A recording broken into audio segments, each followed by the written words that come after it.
Endolift est aujourd'hui une technique dont on parle au niveau mondial.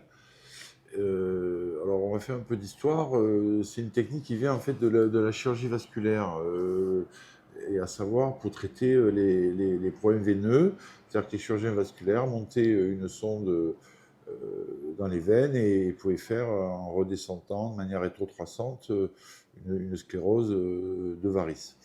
Cette technique a été développée par un laboratoire italien qui s'appelle le Photon.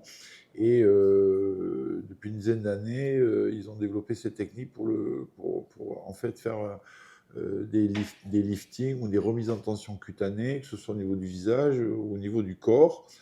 Alors, c'est intéressant parce que beaucoup de médecins s'intéressent à des techniques de remise en tension par voie endocutanée, mais qui, la plupart du temps, ne marchent pas et on a souvent été déçus par des techniques ou de radiofréquence ou de IFU dont les résultats étaient peu probants.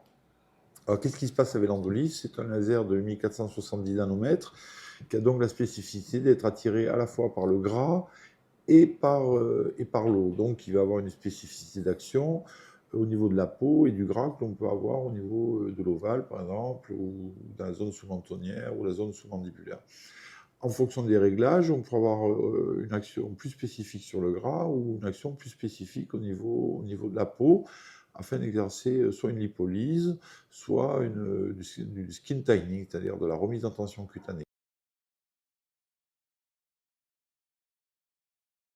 C'est une dame que j'ai vachement dégraissée dans une première fois. Donc son ovale est bien, mais elle avait un double menton énorme. Donc on va lui faire en deux fois.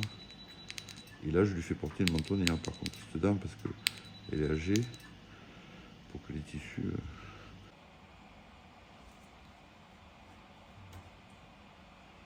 Donc vous n'avez rien à faire de particulier, hein. Vous pouvez vous masser, ça va vous faire du bien. Ça va faire antalgique et ça va vous drainer un peu le veine. Circulaire? Ouais, voilà, vous massez, je sais pas trop, massager. Donc en fait, la machine émet des photons, c'est de la lumière, hein, c'est un laser, qui va être conduite par une fibre optique, qui pourra avoir une taille différente en fonction de la zone du visage ou du corps que l'on va travailler, qui pourrait être de 200, 300, 400, 600 ou 800 nanomètres.